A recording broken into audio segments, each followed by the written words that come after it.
தேவாதி தேவத்தை நோக்கி ஆண்டவரே துதிக்கிறோம். ஹல்லேலூயா. பரிசுத்த ஆவியானவர் நோக்கி ஆண்டவரே இந்த அந்த ஓய்வு நாட்களுக்கு கர்த்தர் அனுசரிக்க கொடுத்ததான ஸ்தாக்கியதற்காக தேவ ஆவியானவர் நம்மளோடு கூட இடைப்படும்படியாக தேவ மத்தியில் தேவ பிரசன்னம் நாம் இருக்கிற இடங்களில் அப்படி கண்களில் மூடி தேவ ஆவியானவர் நோக்கி ஹல்லேலூயா. பரிசுத்த ஆவியானவரே உம்மை துதிக்கிறோம் துதிக்கிறோம் துதிக்கிறோம். நீர் நல்லவர், நீர் பெரியவர், போதுமானவர். ஹல்லேலூயா. ஒருவரும் சேரக்கூடாதபடி கோவிலில் மத்தியில் வாசம் செய்கிறவரே உம்மை துதிக்கிறோம்.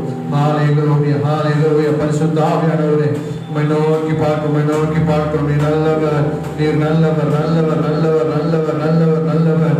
நீர் பெரியவரே உம்மை துதிக்கிறோம். ஹல்லேலூயா. சர்வத்தை உண்டாக்கினதான தெய்வம், நீங்கள் நீதிபதியானவர். ஹல்லேலூயா. நீ சொன்னால் ஆகும், நீ கட்டளையிட்டால் நிற்கும். ஹல்லேலூயா. ஒருவராய் பெரிய அதிசயங்கள் செய்கிறவரும் ஒருவரும் சேரக்கூடாதபடி ஒரே மத்தியில் வாசம் செய்கிறவருமாகிய ஹல்லேலூயா சேனைகளின் கர்த்தர் நீர் பரிசுத்தர், நீர் பரிசுத்தர் பரிசுத்தர். ஹல்லேலூயா ஹல்லேலூயா ஹல்லேலூயா. சேனைகளின் கர்த்தாவே நீர் பரிசுத்தர். எல்லா வாயில திறந்து கொண்டு இருக்கிறவர்களை துதித்து ஆண்டவர் நோக்கி பார்த்து துதிப்போம். ஹல்லேலூயா. நீர் பெரியவரே துதிக்கிறோம் துதிக்கிறோம் துதிக்கிறோம் துதிக்கிறோம். ஹல்லேலூயா ஹல்லேலூயா. பரிசுத்த ஆவியானவரே உம்மை துதிக்கிறோம் ராஜா, உம்மை துதிக்கிறோம் ராஜா. ஹல்லேலூயா. ஒருவராய் பெரிய அதிசயங்களை செய்கிறவர், ஒருவராய் சாவாமை உள்ளவர். உம்மை துதிக்கிறோம் துதிக்கிறோம் துதிக்கிறோம். நீர் நல்லவரே உம்மை துதிக்கிறோம் ராஜா. ஹல்லேலூயா. ஏழு குத்துவிளக்குகள் மத்தியிலே வாசம் செய்கிறதான ஆண்டவரே உம்மை நோக்கி பார்க்கிறோம். நீர் நல்லவர் நல்லவர் நல்லவர் நல்லவர் நல்லவர் நல்லவர். ஹல்லேலூயா. பரிசுத்த சேனைகளின் கர்த்தர் பரிசுத்தர். ஓ ஹல்லேலூயா. பரிசுத்த ஆவியானவரே உம்மை துதிக்கிறோம் துதிக்கிறோம் துதிக்கிறோம். நீர் நல்லவராகவே இருக்கிற தெய்வமே உம்மை துதிக்கிறோம் ராஜா. பரிசுத்த ஆவியானவரே உம்மை துதிக்கிறோம் துதிக்கிறோம் துதிக்கிறோம். ஹல்லேலூயா ஹல்லேலூயா ஹல்லேலூயா. சேனைகளின் கர்த்தர் பரிசுத்தர், சேனைகளின் கர்த்தர் பரிசுத்தர். ஹல்லேலூயா. உம்மை துதிக்கிறோம் ராஜா. ஆண்டவரே கடந்த மாதங்கள் முழுவதுமாக, கடந்த நாட்கள் முழுவதுமாக கர்த்தர் நம்மளை கண்மணி போல காத்து வந்த கேள்விகளுக்காக ஆண்டவரே உமக்கு நன்றி செலுத்துகிறோம் ராஜா. நன்றி நன்றி நன்றி.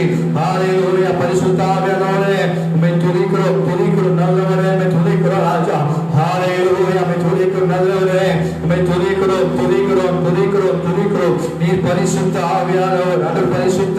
ஓ சேனைகளின் கர்த்தர் பரிசுத்த ஆண்டவரே. ஹல்லேலூயா ஹல்லேலூயா. நீ சொல்லி அதை செய்யாமல் இருப்பீரோ, நீ வசனித்து நிறைவேற்றாமல் இருப்பீரோ. நீர் பயங்கரமான தெய்வம், அதிசயமான தெய்வம், ஆச்சரியமான தெய்வம். இஸ்ரவேல் ஜனங்களை வனாந்திரத்தில் அதிசயமாக ஆச்சரியமாக நடத்துவதான தெய்வத்தை நோக்கி ஹல்லேலூயா உம்மை துதிக்கிறோம். ஹல்லேலூயா உம்மை துதிக்கிறோம். ஹல்லேலூயா உம்மை துதிக்கிறோம். ஹல்லேலூயா உம்மை துதிக்கிறோம் துதிக்கிறோம் ஆண்டவரே. ஹல்லேலூயா உம்மை துதிக்கிறோம். நேற்றைய துயரமெல்லாம் இங்கு மறைந்ததையா, நேற்றைய துயரமெல்லாம் இன்று மறைந்ததையா, நிம்மதி பிறந்ததையா, அது நிரந்தரமானதையா,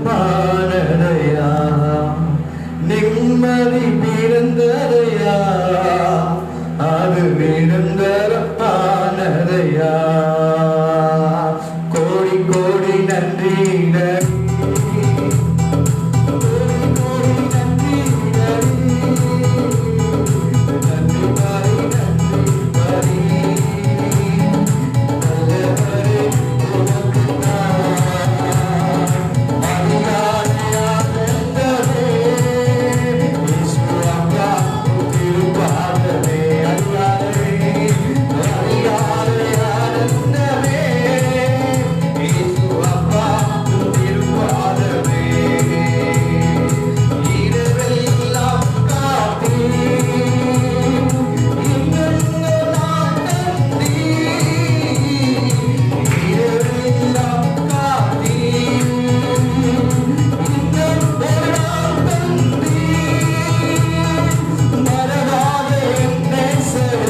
வேண்டும் என்று சொல்லி அந்த தெய்வத்தை நோக்கி பார்த்தாண்டவரே, ஓ ஹalleluya, ஓ மரபேனோ நீங்க வாழ்க்கையை செய்ததான ஒரு மட்டம் உறவினை தினேசரே, நீ வாழ்க்கையை செய்த எல்லா வாழ்க்கைகளுக்காகவும் உனக்கு என்னத்தை செலுத்துவோம்.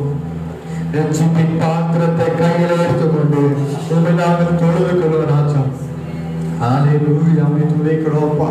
ஓ ஹalleluya, அமை துதிக்கிறோம் ஆண்டவரே.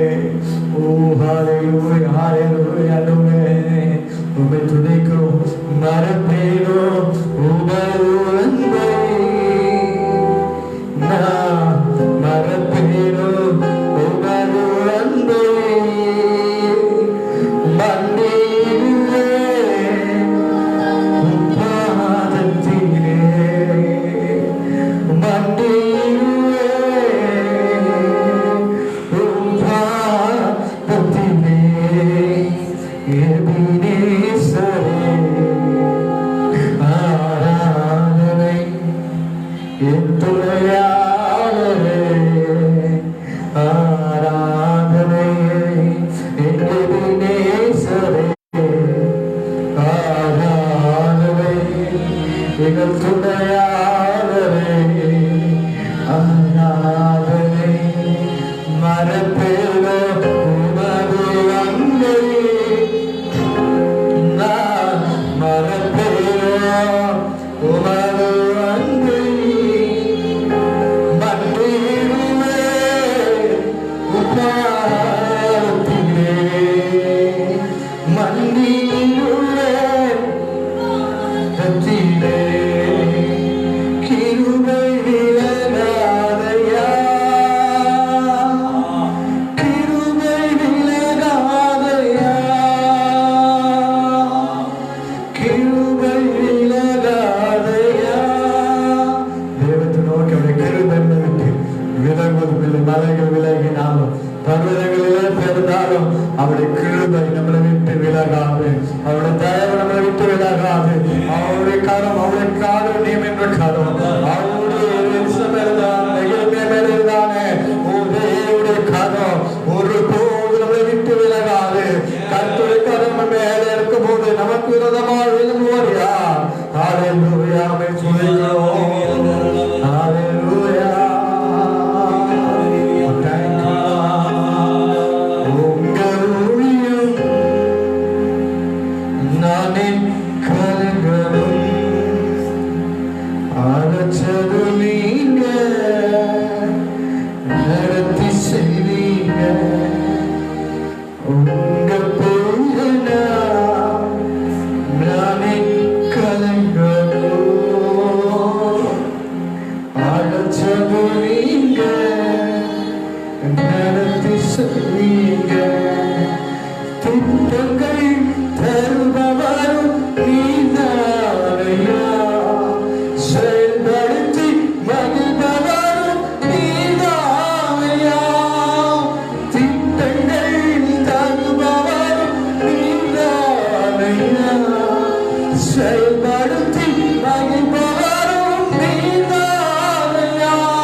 இயேசுவின் நாமத்தில் பிதாவே.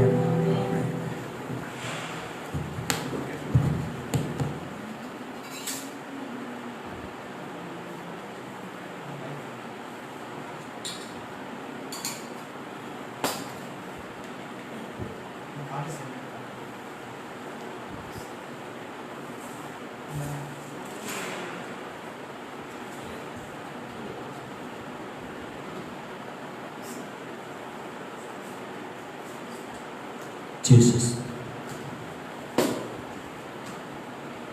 கர்த்தருடைய நாமம் மகிமைப்படுவதாக. தேவன் நல்லவர், பெரியவர், உயர்ந்தவர், வானங்களில் பெரிய தேவன், நம்மை ஆளுகை செய்கிறவர். இந்த நாளில் கூட இந்த காணொளி மூலமாக தேவனுடைய ஆராதனை நடத்துவதற்கு தேவன் செய்த கிருபைக்காக தேவனுக்கு நன்றி செலுத்துகிறோம். தகப்பனே, இந்த செய்தி வேலையை உடைய கரத்தில் நாங்கள் ஒப்புக் கொடுக்குறோம்யா. கர்த்தர் எங்களை ஆளுகை செய்யுங்க. இந்த சுயமத்தை மறைத்து தேவன் வெளிப்படும்படியாக செபிக்கிறோம். உடைய வார்த்தைகளை என் வாயிலே போடுவீராக.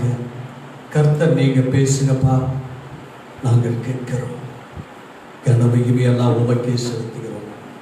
இயேசுவின் நாமத்தில் பிதாவே, ஆமென் சொல்லுவோமா? ஆமென். எடுத்து வாசிப்போம். யோசுவா புஸ்தகம் 14ஆம் அதிகாரம் 12வது வசனம் 13வது வசனம்.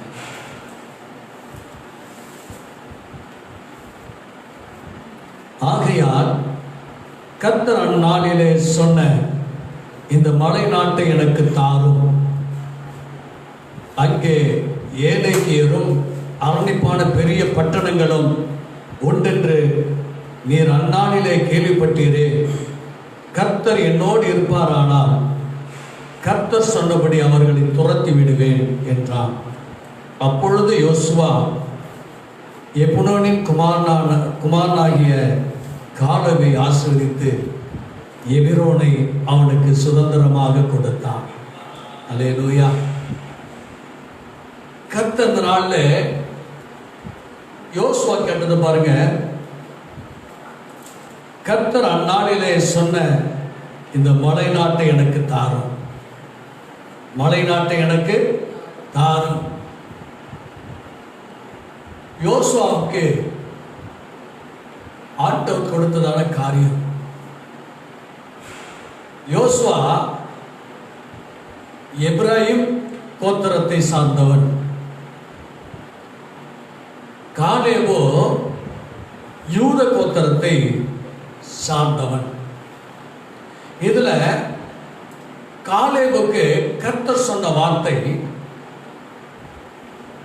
கர்த்தர் அந்நாளிலே சொன்ன இந்த மலைநாட்டை எனக்கு தாரும். யோசுவா தான் பங்கு பிரிக்கிற, தேசத்தை பங்கு பிரித்து கொடுக்க வேண்டிய ஒரு தலைமை பீடத்தில் இருந்த தேவதாசர். அப்பொழுது தன்னுடைய உரிமையை காலேபு கேட்கிறார். எனக்கு மலை நாட்டை தாரும். மலைநாடு என்பது,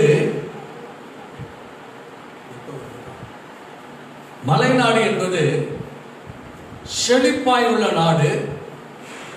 அதில் அரணிப்பானது, அதோடு கூட அது எல்லா வளங்களும் நிறைந்த நாடாக இருந்தது. கர்த்தர் ஏன் காலேபுக்கு அந்த தேசத்தை தர வேண்டும் என்று சொல்லி கட்டளையிட்டார் என்று சொன்னால், நீங்க எடுத்துக்கொள்ளுங்கள். என்னாகம புஸ்தகம் 14ஆம் அதிகாரம், என்னாகம புஸ்தகம் 14ஆம் அதிகாரம் 24வது வசனம். கொஞ்சம் வாசிங்க. என்னுடைய தாசனாகிய காலேப் வேற ஆவி உடையவனாய் இருந்தபடியினாலே, உத்தமமா என்னை பின்பற்றி வந்தபடியினாலும், அவன் போய் வந்த தேசத்தை நான் அதிலே சேர செய்வேன். அவன் சந்ததியார் அதை சுதந்தரித்துக் கொள்வார்கள். அல்லேலூயா. என்ன நடந்தது அப்படின்னு பார்க்கிற பொழுது, கர்த்தர் மோசேயை குறித்து சொன்னார். மோசே 12 கோத்திரத்திலே இருக்கிற 12 கோத்திரத்தின் பிரபுக்களையும் தலைவனாக ஏற்படுத்தி, கோத்திரத்துக்கு ஒருவனாய் அந்த தேசத்தை போய் பார்த்து வேவு பார்த்து வர சொல்லும்படியாக கர்த்தர் மோசேயிடத்தில் சொன்னார். அவர் கோத்திர பிதாக்கள்ல தலைவனை தேர்ந்தெடுத்து அந்த தேசத்தை வேவு பார்ப்பதற்காக அனுப்பினார். அங்கே வேவு பார்த்த பொழுது நிலங்களை குறித்தும் வளங்களை குறித்தும் விருட்சங்களை குறித்தும் நன்மையான காரியத்தை சொன்னார்கள். ஆனால் அங்கே ஏனோக்கியர்களாகிய ராட்சசர்கள் இருக்கிறார்கள். அவர்கள் கண்களுக்கு நம்ம வெட்டுக்கிளி போல் இருப்போம் என்று சொல்லி துச்செய்தியை 10 பேர் சொன்னார்கள். அதில் நூனின் குமாரனாகிய யோசுவாவும் எப்புடையின் குமாரனாகிய காலேபும் இல்லை, கர்த்தர் நம்மோடு இருக்கிறார், அதை எளிமையாக அதை சுதந்திரித்துக் கொள்ளலாம் என்று சொல்லி அதை நல்ல செய்தியாக சொன்னார். கர்த்தர் நம்மோடு இருக்கிறார், அவர்களை நாம் எளிதாக பிடித்து விடலாம் என்று சொன்னார்கள். அதிலே எப்புனோனின் குமாரனாகிய காலேப் சொன்ன பொழுது அதை நாம் பிடித்து விடலாம், கர்த்தர் நம்மோடு இருக்கிறார். இதைதான் அறிந்திருக்கிறோம். தேவ பிள்ளைகளே, ஆண்டவர் சொன்னார், யாத்ரா புஸ்தகத்திலே சொல்லியிருப்பார், யுத்தம் கர்த்தருடையது, நீங்க சும்மா இருங்க, உங்களுக்காக நான் யுத்தம் செய்வேன் என்று சொல்லி அதை மோசே மூலமாக சொல்லப்பட்டது உறுதிப்படுத்தப்பட்ட உண்மையாக இருக்கிறபடினாலே யோசுவாவும் காலேபும் அதை விசுவாசித்தார்கள். அதுதான் தேவனுக்கு பிரியமாய் இருந்தது. அவன் வேற ஆவியுடையவனாயும் என்னை உத்தமமாய் பின்பற்றினவனுமாய் இருந்தான் என்று சொல்லி, இதில் காலேபுக்கு ஒரு காரியம், வேற ஆவியுடையவன், ஆண்டவருடைய ஆவியுடைய ஆடு. இரண்டாவது காரியம், உத்தமமாய் என்னை பின்பற்றினான். இந்த உத்தமமாக பின்பற்றினதுக்கு காரணம், உத்தமம் என்றால் என்ன சொல் பார்ப்போம். உண்மையுள்ளவன், நீதியை நடப்பிக்கிறவன், சொன்ன சொல் தவறாதவன், நம்பிக்கைக்கு உரியவன், சொன்ன காரியத்தை முடிக்கிறவன். இப்படிப்பட்ட பல கோணங்களில் பார்க்கலாம். காலேபு தேவனை உத்தமமாய் பின்பற்றினார். தேவன் சொன்னார், கர்த்தர் யுத்தம் கர்த்தருடையது. அப்ப நாம யுத்தம் பண்ணல, ஆனா கர்த்தரை யுத்தம் பண்ணுவார். பெலிஸ்தியனை துரத்துகிற பொழுது கர்த்தருடைய பயம் தான் இருந்தது. அவர் தான் யுத்தத்தை பண்ணினார், எல்லாத்தையும் அவர் தான் செய்தார், அவர் தான் வெற்றியை தந்தார் என்று சொல்லி அவன் விசுவாசித்தான், அவன் நிச்சயித்தான். அதிலே அவன் உறுதியாய் இருந்தபடினால் அவன் உத்தமமாய் கர்த்தரை பின்பற்றினான். என் கர்த்தர் சொன்னால் அது ஆகும்,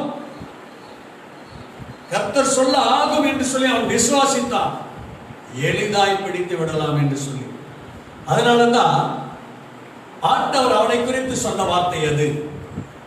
அதோடு மாத்திரமல்ல, யோசுவா புஸ்தகத்தை நாம் திருப்பிக் கொண்டோம் என்று சொன்னால் 9வது வசனத்திலே வாசிக்கலாம்.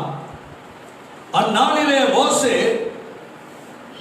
நீ என் தேவனாகிய கர்த்தரை உத்தமமாய் பின்பற்றினபடியினால் நீ கால் மிதித்த தேசம் உனக்கும் உன் பிள்ளைகளுக்கும் என்றைக்கும் சுதந்திரமாக கடவுது என்று சொல்லி ஆணையிட்டார்.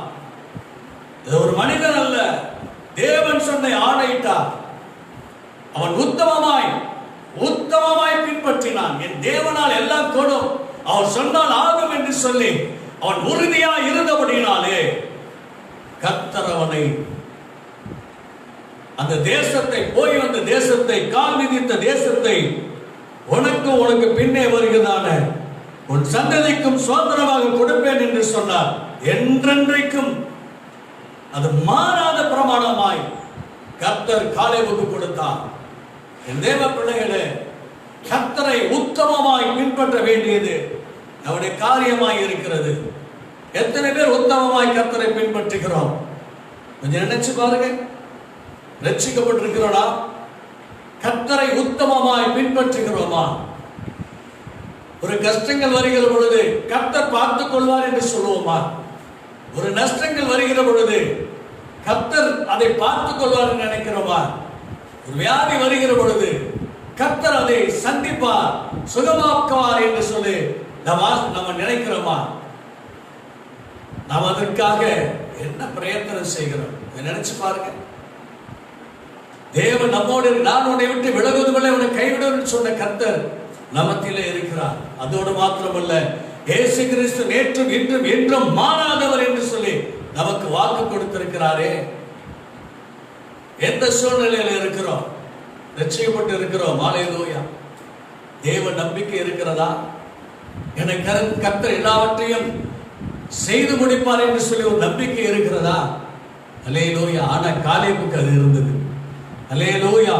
அவன் காலேபு அதுதான் சொல்லி நீ 11வது வசனத்தை பார்க்கிற பொழுது, மோசே என்னை அனுப்புகிற நாளிலே எனக்கு இருந்த அந்த பலன் இந்நாள் வரைக்கும் எனக்கு இருக்கிறது. யுத்தத்திற்கு போக்குவரத்துமாய் இருக்கிறதுக்கு அப்பொழுது எனக்கு இருந்த பலன் இப்பொழுதும் எனக்கு இருக்கிறது.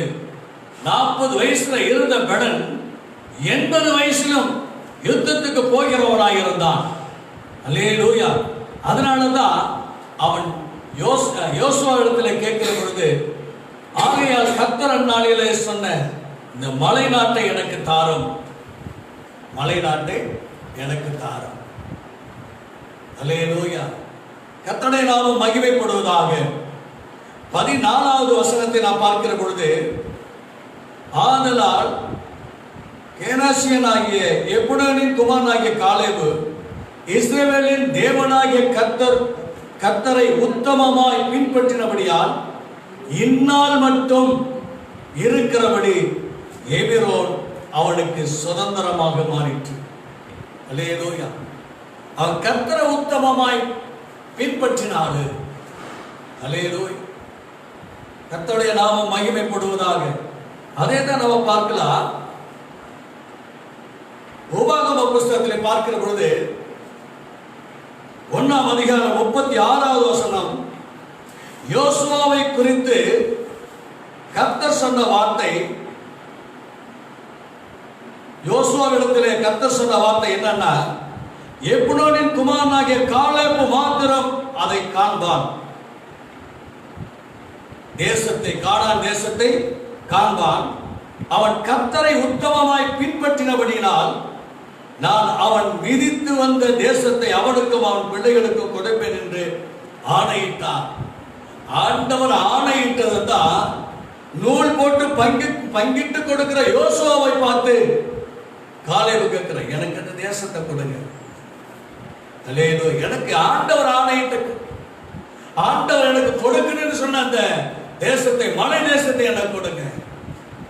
அல்லேலூயா. மலை என்பது பார்க்கிற பொழுது பர்வதம். அல்லேலூயா. அந்த பர்வதத்தை பின்னாடி பார்ப்போம், என்ன பர்வதம் அப்படின்னு சொல்லி. அல்லேலூயா. கர்த்தருடைய நாமம் மகிமைப்படுவதாக.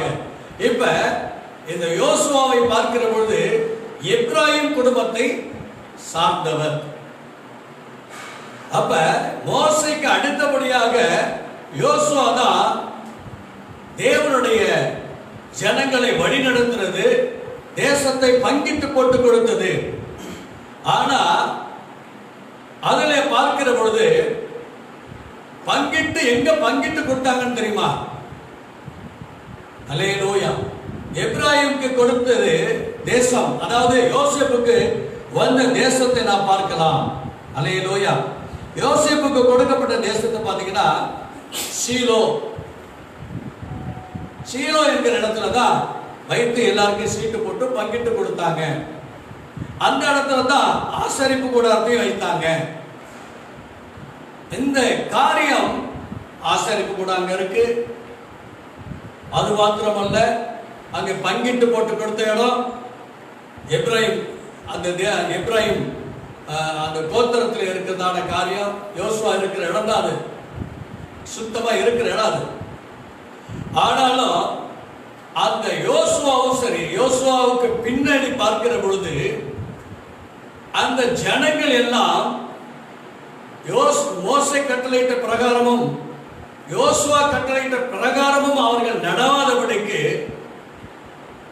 அந்நிய தேவர்களோடு இணைக்கப்பட்டாங்க, பிணைக்கப்பட்டாங்க. அந்நிய ஜாதிகளோடு பிணைக்கப்பட்டாங்க. அஸ்திரோத்தமற்ற தெய்வங்களை வணங்கி கொண்டாங்க. இதனாலே கர்த்தருக்கு கோபம் வந்தது.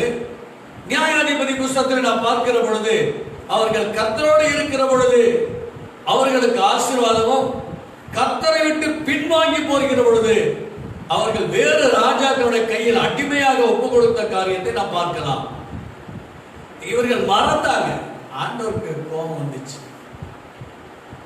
ஆண்டவருக்கு கோபம் வந்துச்சு. அப்ப பாருங்க, தேவனுடைய வார்த்தையை பாருங்க. சங்கீத புஸ்தகம் எடுத்துக்கோங்க. 78வது சங்கீதம், சங்கீதம் 78 67.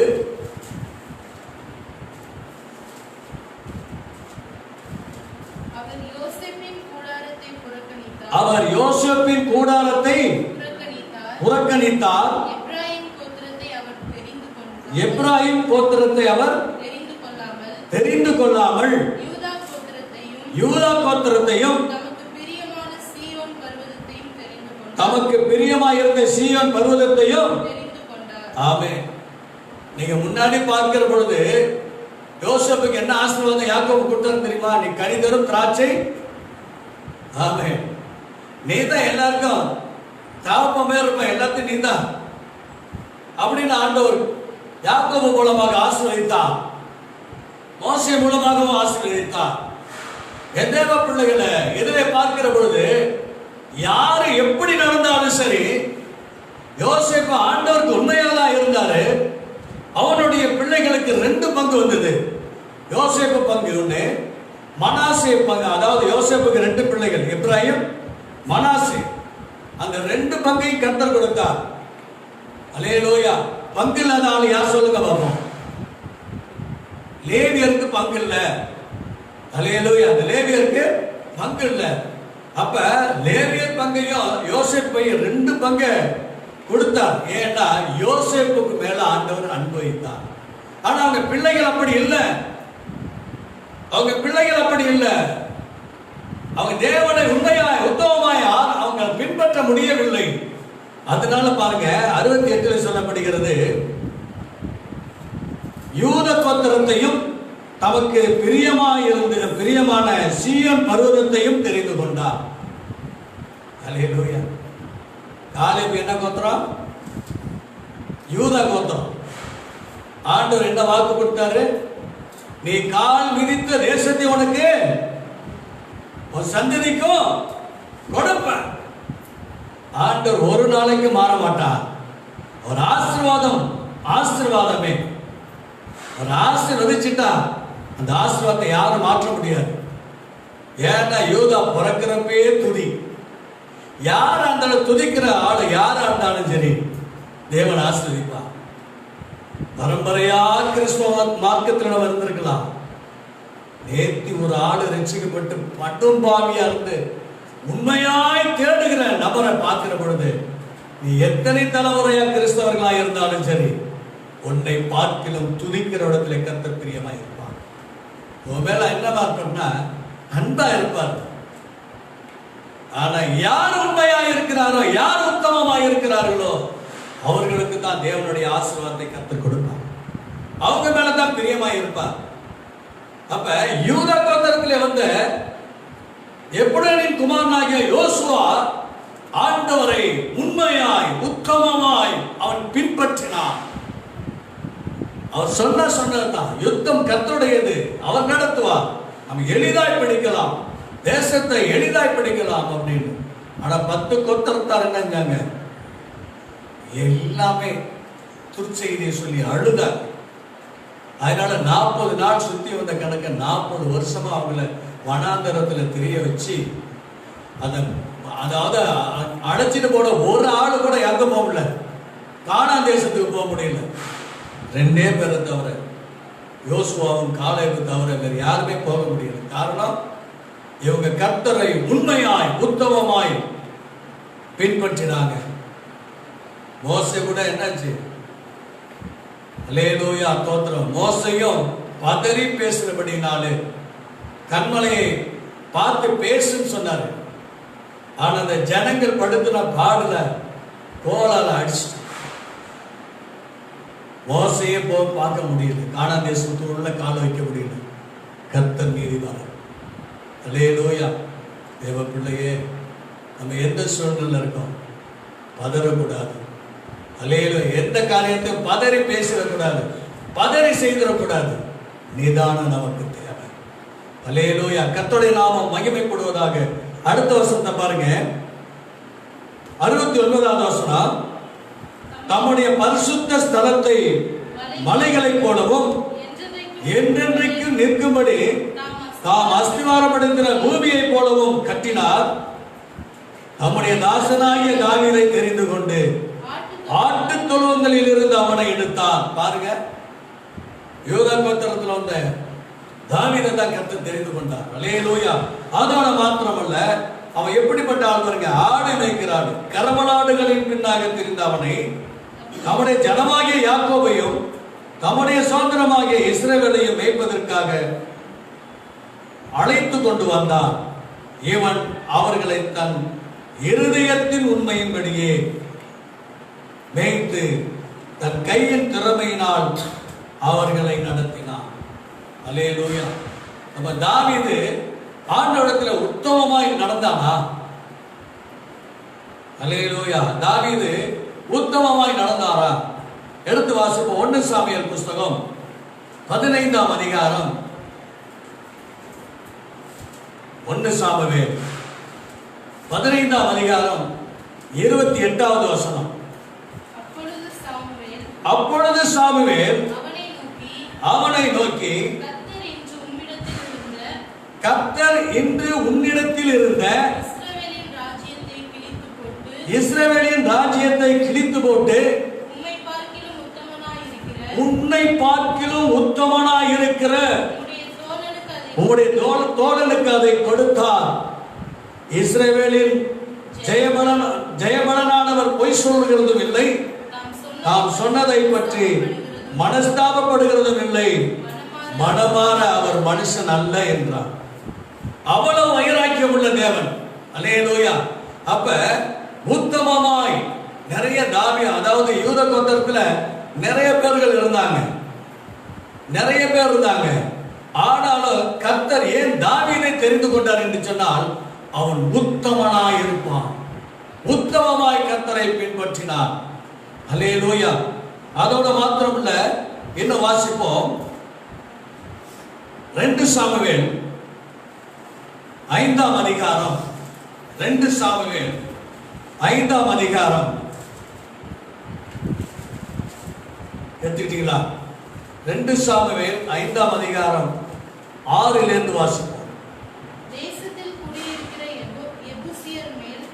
தேசத்திலே குடியிருக்கிற எபூசியர் மேல் யுத்தம் பண்ண ராஜாவானவன் மனுஷரோட கூட எருசலேமுக்கு போனான்.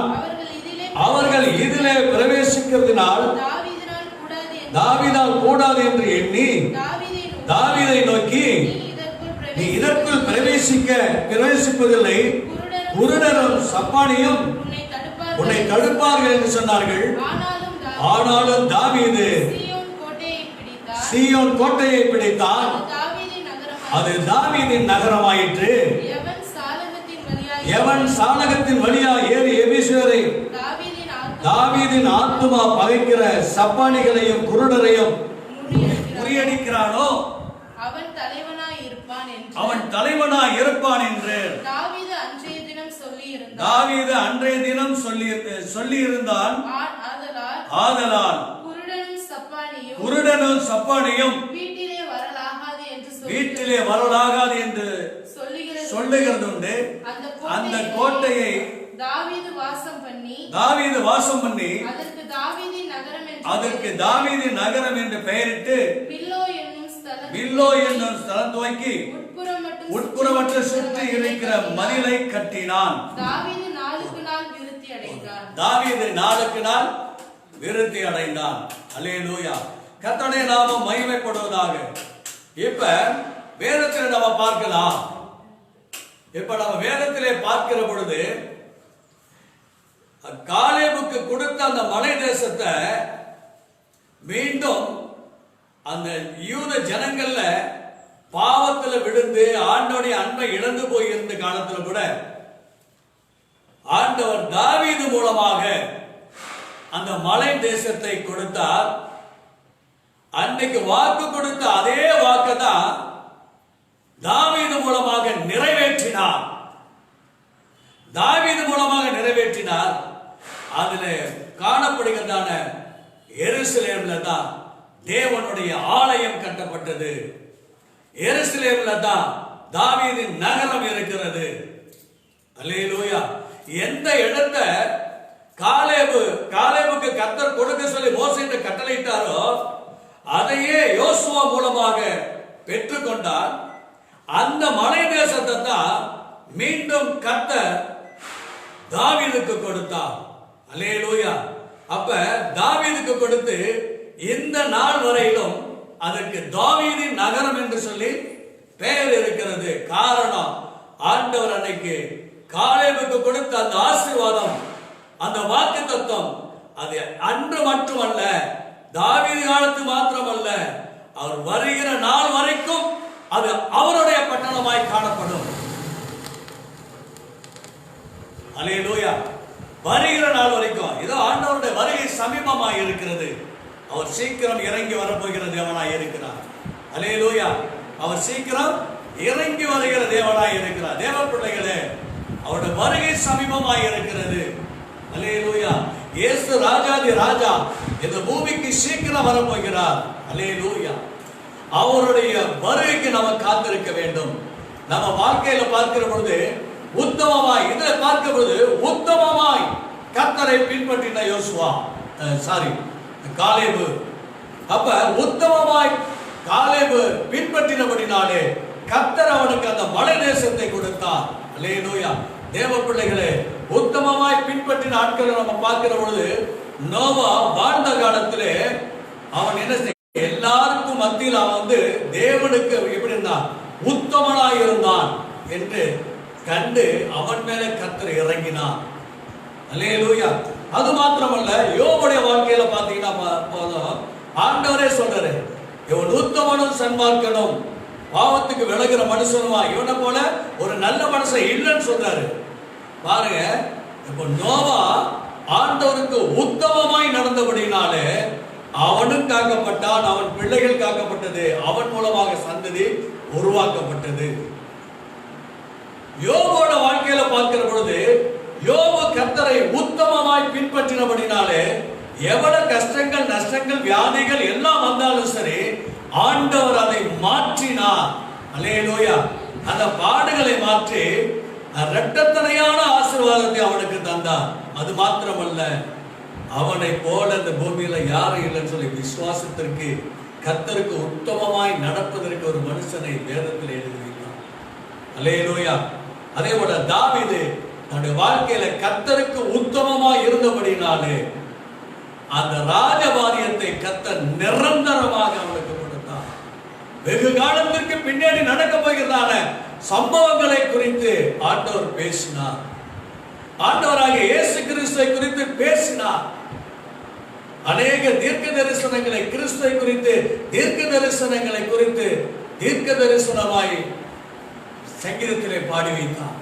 தேவ பிள்ளைகளே, அவரிடத்தில் உத்தமமாய் இருக்க வேண்டும். நம்ம கர்த்தரிடத்தில் எப்படி இருக்கிறோம்? கர்த்தரிடத்தில் உத்தமமாய் இருக்கிறோமா? கொஞ்சம் சோதித்து பார்ப்போம். தேவ பிள்ளைகளே, உங்களுக்கு எனக்கு கொடுத்த அந்த நேரம் அருமையான காலத்தில் நம்ம பிறந்த கிருபையின் நாட்கள்ல பிறந்திருக்கோம். நம்ம பழைய ஏற்பாட்டு காலத்தில் பிறந்திருந்தோம் என்று சொன்னார் பிரமாணத்தின்படிதான். ஆனா அந்த பிரமாணத்தை கர்த்தர் நமக்காக மாற்றினார் தெரியுமா? அல்லேலூயா. எடுத்து வாசிப்போம். பிரமாணத்தை நமக்கு மாற்றினார்.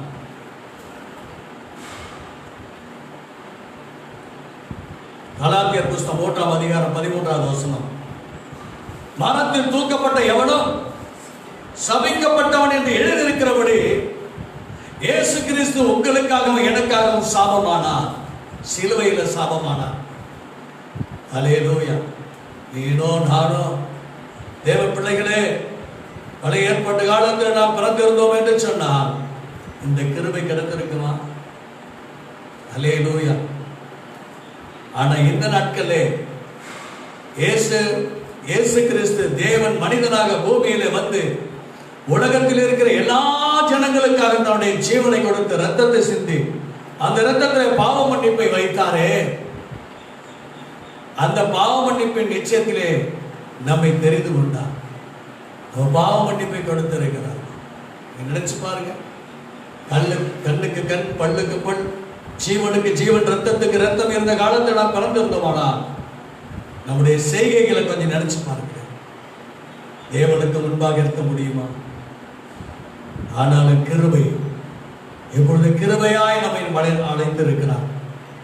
காலேபை பார்த்து கர்த்தர் சொன்னார், நீ கால் விதித்து தேசத்தை நான் உனக்கு தருவேன் என்று சொன்னார். உனக்கு மாத்திரமல்ல உன் சந்ததிக்கு கொடுப்பேன் சொன்னார். இன்னைக்கு தேவ பிள்ளையே, நீ கர்த்தரை துதித்தா நீ யூத கோத்திரத்திலே காணப்படுவாய். நீ துதிக்கிறதுக்காக தான் பிறந்திருக்கிறார். ஆண்டவர் மனிதனை உண்டாக்கினது எதற்கு அப்படின்னா துதிக்கதான், ஸ்தோத்தரிக்க, தேவனை மகிமைப்படுத்த. அதை மறந்து விடா. இந்த நாட்கள்ல நீ பட்ட இந்த நன்மைகளை, நீ அடைந்த நன்மைகளை, நீ அடைந்த ரட்சிப்பை உனக்குள்ளே பூட்டி வைக்காதே. உன் பக்கத்து வீட்டுக்காரங்களுக்கு சொல்லு, இயேசு மெய்யான தேவன். அவர் சீக்கிரமாய் வரப்போகிறார். அவர் நியாயாதிபதியாய் வரப்போகிறார். அவர் வருவதற்குள்ளாக நீ அவரிடத்திலே ஒரு பாவத்தை சொல்லி அறிக்கையிட்டு மன்னிப்பு கேட்டு அவருடைய பிள்ளையா மாறும். அவர் மதமாற்றத்துக்கு வரவில்லை, மனமாற்றத்தை தரத்தான் இயேசு வந்தார். எல்லாருக்கும் அவர் தேவன், சகல சிருஷ்டிக்கும் அவர் தான் தேவன். ஆதியிலே வார்த்தை இருந்தது, அந்த வார்த்தை தேவனாய் இருந்தது, அந்த வார்த்தை தேவனோடு இருந்தது. அவராலே அல்லாமல் ஒன்று உண்டாக்கப்படவில்லை. எல்லாவற்றையும் சிருஷ்டித்தபடினாலே நானா இருக்கட்டும், நீங்களா இருக்கட்டும், உலகத்தில் எந்த கடை கோடியில் இருக்கட்டும், யாரா இருந்தாலும் அவர் சிருஷ்டித்த பிள்ளைகள், அவர் சிருஷ்டித்த ஜீவன்கள். அப்ப கர்த்தர் எல்லாருக்கும் தேவனாய் இருக்கிறார். ஏசப்பா எல்லாருக்கும் அப்பாவா இருக்கிறார். அவரை அப்பான்னு சொல்லுகிற பொழுது என் மகனே என்று சொல்லி நம்மிடத்துல இறங்கி வருகிற தேவனாய் இருக்கிறார். நீ ஒரு வருஷம் ஏசுன்னு சொல்லிட்டீங்கன்னா போதும், என் பிள்ளை கூப்பிட்டதே அப்படின்னு சொல்லி நீ இருக்கிற இடத்தை தேடி வருகிற தேவன் தான் இயேசு. அவர் நன்மை செய்கிறவராய் சுற்றி தின்றார். தேவ பிள்ளையே, அன்றைக்கு காலேபு கேட்டது போல எனக்கு இந்த மலைநாட்டை தாரும் என்று சொல்லி நம்ம கேட்போம். மலைநாடு என்பது பரலோகத்தை, சீயோனை குறிக்கிறது. அல்லேலூயா. நீங்க ஆண்டவர்கிட்ட கேட்கணும். நீங்க சொத்து கேட்க வேணாம், சுகம் கேட்க வேணாம், எது கேட்க வேணாம். ஆண்டவரே, நான் பரலோக ராஜ்யத்தினுடைய சுதந்திரவாளியாகவும் கேளுங்க. அந்த மலை தேசத்தை கேளுங்க. வேதம் தெளிவாக சொல்லுகிறது, முந்த தேவனுடைய ராஜ்யத்தையும் அவர் நீதியும் தேடு, அப்பொழுது இவைகள்லாம் உனக்கு கூட கொடுக்கப்படும். ஃப்ரீயா கொடுக்கப்படுறத மட்டும் நீங்க கேட்டுட்டு நிரந்தரமா இருக்க போறத நாடாம இருக்காதீங்க தேவ பிள்ளைகளே. அந்த மலை தேசத்தை நாம கேட்போம். தேவனிடத்தில், ஆண்டவரே எனக்கு மலை தேசத்தை கொடு. மோசேட்ட கர்த்தர் சொன்னார், காலேபு அவன் உத்தமமாய் பின்பற்றி வந்தபடினாலே அவனுக்கும் அவனுக்கு பின்வரும் சந்ததிக்கும் நான் அந்த தேசத்தை, மலை தேசத்தை தருவேன் என்று சொன்னார். தேவன் இன்னைக்கு நமக்கு அதான் சொல்றார். அல்லேலூயா. அந்த மலை தேசம் உங்களுக்கு எனக்கும், ரட்சிக்கப்பட்ட உங்களுக்கு எனக்கு மலை தேசம் உண்டு. அல்லேலூயா. அதே போல யார் யார் இயேசு கிறிஸ்துவை ஏற்றுக்கொண்டாங்களோ அவர்கள் எல்லாருக்கும் அந்த மலை தேசமாகிய சீயோன் நிச்சயமாக உண்டு. அவரை மறக்க வேண்டாம்.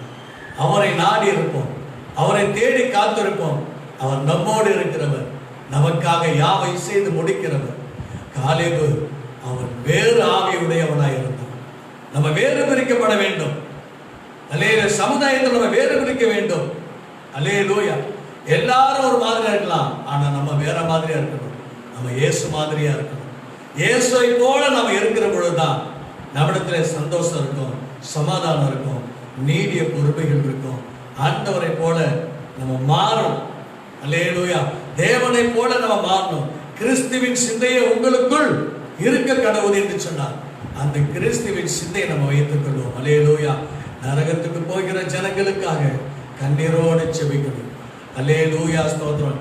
இந்த நாள்ல கூட நம்ம எல்லாரும், பூமியில வாழ்கிற எல்லாரும் நமக்கு பக்கத்து வீட்டில் இருக்கிறவங்க, அருகாமையில் இருக்கிறவங்க, ஆண்டவரை ஏற்றுக்கொள்ளாதவங்க எல்லாரும் ஏற்றுக்கொண்டு அந்த மலை தேசத்தினுடைய சுதந்திரவாளியை மாறும்படியாக ஆண்டவரத்தில் நம்ம விண்ணப்பிப்போம். அவர் பெரிய காரியங்களை செய்வார்.